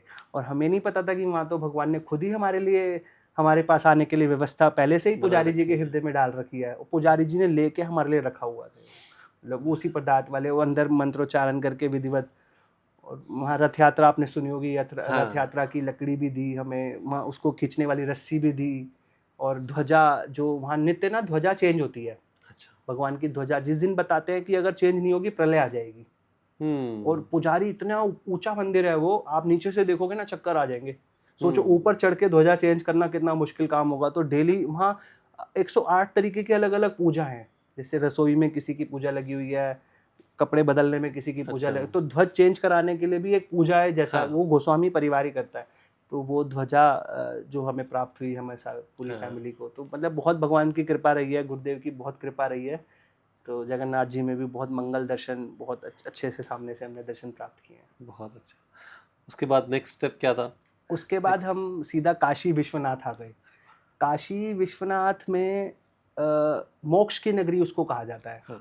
अगर भगवान शिव साक्षात कहीं विराजमान है माँ पार्वती के साथ, तो वो काशी है। भगवान शिव वहाँ पे मोक्ष देने के लिए, जैसे वहाँ मान्यता है कि किसी की भी बॉडी को मणिकर्णिका घाट आपने सुना होगा, वहाँ प्रत्येक पल एक एक क्षण आपको बॉडी नई नई आती जलने के लिए मिलेंगी। वहाँ यूएसए से बॉडियाँ आती हैं जलने के लिए। क्यों? क्योंकि वहाँ पे ऐसा सेंटिमेंट है कि जो डेड बॉडी होती है उसके कान में भगवान शिव खुद विष्णु मंत्र पढ़ते हैं उसको मोक्ष देने के लिए। तो इस प्रकार के वहाँ सेंटिमेंट्स हैं। हरिश्चंद्र घाट है वहाँ, वो भी वहाँ डेड बॉडीज़ के लिए है। और वहाँ पर आपको ना, मतलब अगर आप भगवान का नाम नहीं जप करते हो, आप किसी के आश्रित नहीं हो, तो आप ऐसे, मतलब आपको नहीं जाना चाहिए वहाँ। क्योंकि वहाँ ना नेगेटिव एनर्जीज, जैसे कि तंत्र मंत्र विद्या वाले भी, हर तरीके के साधना वाले आपको लोग वहाँ पे मिलते हैं। तो अब जैसे आपका पैर कहीं पड़ जाए या किसी आप साधना के ऐसे, बिल्कुल, तो इसलिए अगर आप भगवान का नाम आपका कवच है, तो अगर आप भगवान का नाम, भगवान के लोग, आप किसी का मंगल ही करते हो, मंगल किसी का नहीं करते, तो आप वहाँ शांति से, मैं तो आराम से घूमा। तो एक थोड़ा भारीपन तो फिर भी मुझे लगा, मतलब जैसे कि आप शमशान में राख आपके ऊपर उड़ उड़ के आ रही हैं, वो जो हवाएं चल रही हैं, वो सब हजारों डेड बॉडियाँ जल रही हैं ना। राइट। तो वहाँ का जो एक एक्सपीरियंस है, वहाँ मतलब लगा कि यार आदमी को, सबको इसी जगह ही आना है। और देखो वहाँ पे मणिकर्णिका घाट के बिल्कुल बगल में भगवान काशी विश्वनाथ का कॉरिडोर है। काशी विश्वनाथ के कॉरिडोर में भगवान के दर्शन करने सबको आना है। लेकिन क्या कभी किसी ने सोचा है कि उसको लाश बन के भी यहाँ आना है? कोई नहीं आना चाहता। हम्म, भगवान के दर्शन करने सब आना चाहते हैं, लेकिन लाश बन करके वहाँ, तो वो जीवन की एक हकीकत कि आप सबको यहाँ आना है, हम सबको यहाँ आना है, तो वहाँ जाके देखो भाई, देखो। पवित्र स्थान है वो भी। हाँ, तो बहुत लंबी लंबी लाइंस वहाँ पे भी लगती हैं, और पतली पतली रोड्स और पतली पतली वो है। और वहाँ पे भी कई बार मैंने देखा है कि लोग थोड़ा पैसा लेके लाइन तोड़ के अंदर घुसाने की काफ़ी, वो हर जगह ही है आई थिंक, सारे मंदिर में ऐसा नहीं, चलता है। वहाँ पर पांडे सिस्टम है, जो कि बहुत गलत है। वहाँ क्या करते हैं, बाहर आपसे पैसे ले लेंगे, आपको लाइन में लगा के छोड़ के भाग जाएंगे। भाग तो जाएंगे। आपको किसी को पैसे नहीं देने हैं। फर्स्ट ऑफ ऑल वहाँ पर आप किसी को पैसा मत दो, आप लाइन में लग के जाओ, और बहुत अच्छे से लाइन में लग के दर्शन होते हैं, सभी के हो रहे थे। अब भगवान की कृपा से, जैसे मैंने आपको बताया, हमें तो हर जगह दर्शन करके आगे निकलना होता था, तो ड्राइव भी करनी होती थी। तो भगवान की कृपा से हमें कोई ना कोई वीआईपी प्रोटोकॉल मिल जाता था। तो हमें तो वहाँ पर भी, सोमवार का दिन था, सुबह 6 बजे हमें लाइन में नहीं लगना पड़ा, डायरेक्ट भगवान के शिवलिंग के ऊपर हमारा पूरा हमने अभिषेक भगवान का किया। मतलब मैं ऐसा बोल बोल के ना, मुझे नहीं बोलना चाहिए, पर देखो अब आप सब लोगों को लगेगा कि यार ये अपनी बड़ाइयाँ, लेकिन मैं, जो मेरे साथ हुआ, मैंने पर्सनली आपको देखो पूरा ट्रुथ ही बताया है। मैंने बिल्कुल। तो आपको जो मेरा पर्सनल एक्सपीरियंस है वो बताया। मुझे नहीं पता आप सब लोगों के साथ भी, मैं भगवान से प्रार्थना करूंगा कि आप सब लोगों के साथ भी भगवान ऐसा ही करवाए दर्शन, सबके साथ इवन ऐसा ही करवाए। हाँ, और मैं इन चीज़ों के लाइनों में लगने के फेवर में भी नहीं हूँ। मुझे नहीं लगता कि किसी को लाइन में लग के 12-18 घंटे, लेकिन क्या है, ये भी एक तपस्या ही है। आप जितनी देर 12-18 घंटे लाइन में लगोगे, उतनी देर आप भगवान का नाम ही तो लोगे। हाँ, अगर आप उतनी बार भगवान का नाम लोगे तो कलयुग केवल नाम आधारा। अगर आप भगवान का नाम ले रहे हो तो उतना ही भगवान के क्लोज जा रहे हो, स्टेयर्स आप चढ़ रहे हो ना भगवान तक पहुंचने के लिए। बिल्कुल। तो लाइन में लग करके दर्शन करना भी अपने आप में एक बहुत बड़ी कृपा है, सौभाग्य है। हम उनसे वंचित हो गए, हमें वो कृपा नहीं मिली, डायरेक्ट दर्शन हो गए। लेकिन अगर लाइन में लग के दर्शन किया जाए तो और ज़्यादा कृपा वाली बात है। नहीं, आपने तो उससे भी कहीं ज़्यादा इतने लंबे किलोमीटर तय करके जो हाँ, क्योंकि तपस्या मुझे की ऐसा है वो लगता था, भी। हमें नीड इसलिए थी क्योंकि हम पूरे रास्ते गाड़ी से जा रहे थे ना, तो हाँ, इसलिए मुझे लगता है कि अगर वहाँ लाइनों में लगते तो तो फिर ये तो और 6 ज़्यादा महीने लग हमें, जाते हैं आपको करते हाँ, करते। इसलिए भगवान ने शायद व्यवस्था हमारे लिए वहाँ बिना लाइन की बनाई होगी। नहीं होगी। ठीक है, उसके बाद काशी विश्वनाथ के बाद काशी विश्वनाथ में हमारा एंड रहा, हमारे ओके 12 ज्योतिर्लिंग वहाँ पे हमारे कंप्लीट हो गए। संपन्न हुए। और कहा जाता है कि सभी यात्रा करने के बाद मोक्ष की नगरी काशी में काशी विश्वनाथ में ही आपको एंड करना चाहिए, और वैसा ही हमने किया।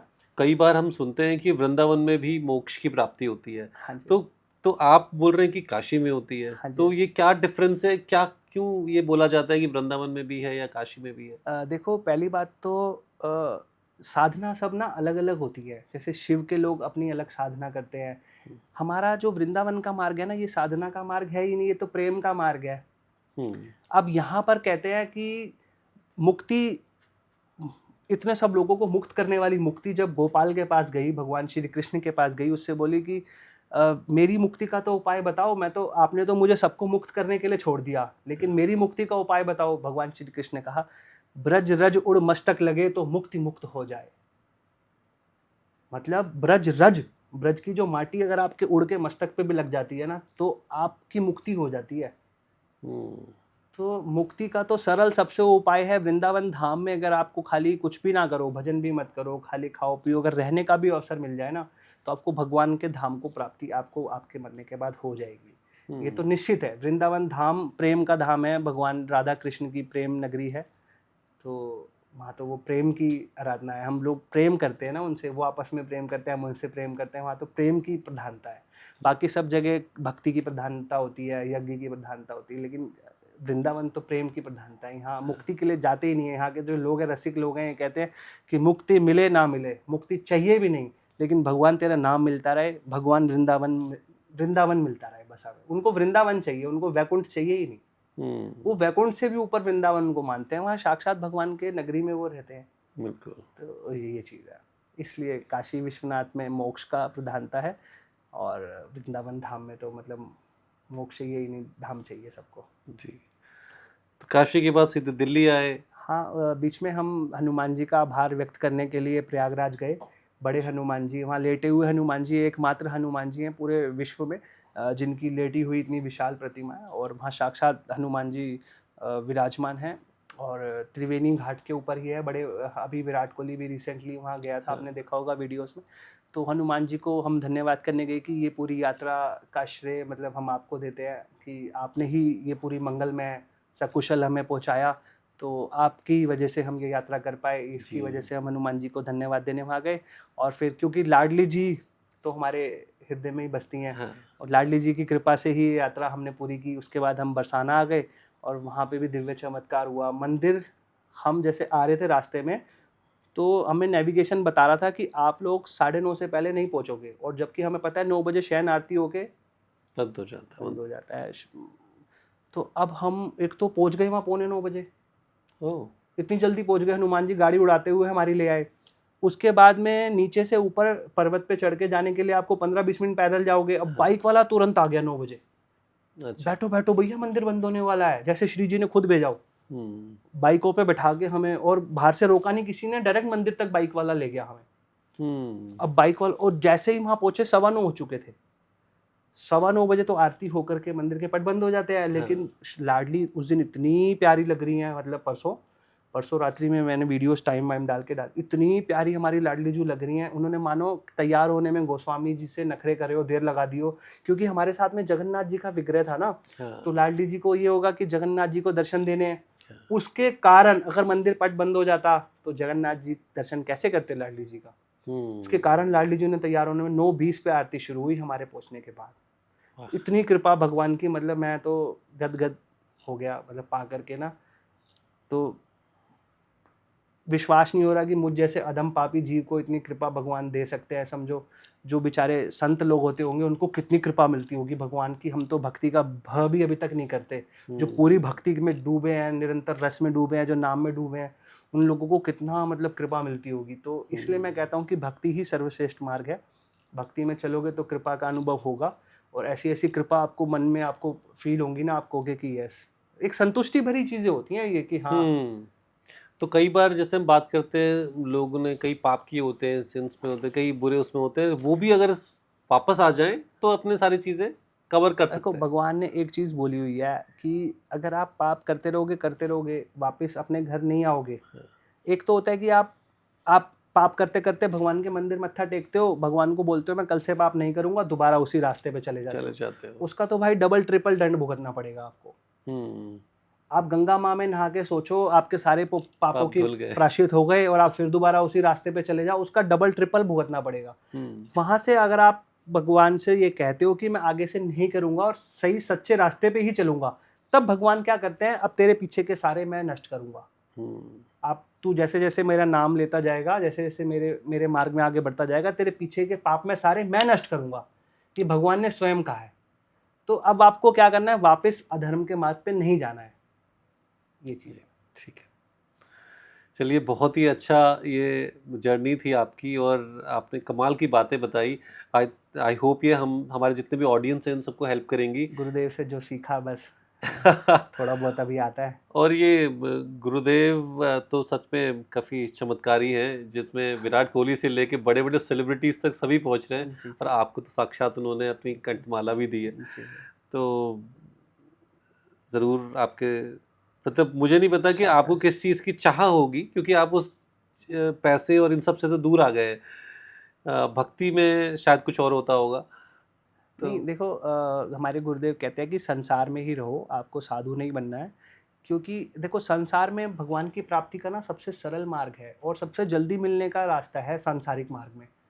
अगर आप संसार छोड़ते हो तो आपको 12-18 घंटे साधना पूजा करनी पड़ती है, एक एक चीज़ों का ध्यान रखना पड़ता है। लेकिन संसार में आपको ऐसा नहीं करना पड़ता ना। संसार में तो आपको बस 2-3 टाइम की विधिवत जो भी भगवान का नाम जप है, जैसे भी आपको भोग लगा के पाना है। हमारे गुरुदेव कहते हैं 1 घंटे में भी एक बार का नियम बना लोगे ना, हर घंटे एक बार भी राधा कर दोगे ना, तो आपका बेड़ा पार हो जाएगा।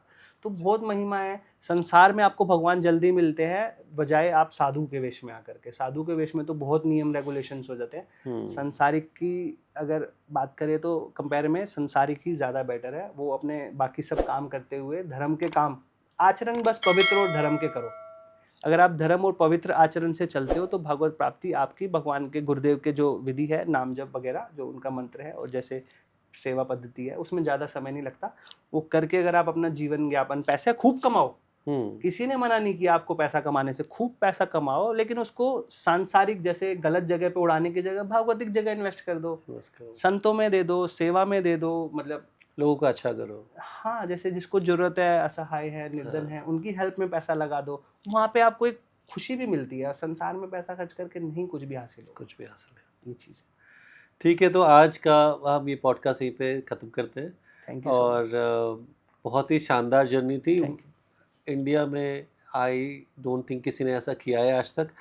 तो आप भी इसे शेयर कीजिए और लोगों तक पहुंचाइए कि किस तरीके से एक 8 साल की छोटी बच्ची ने भी पूरे 12 ज्योतिर्लिंग और 4 धाम की यात्रा सिर्फ 8 साल में कर ली है, और हम में से कई तो आज तक एक भी धाम नहीं गए। तो बहुत ही अच्छा लगा आपसे बात करके। Thank you so much. Radha Vallabh Shrihit Harivansh.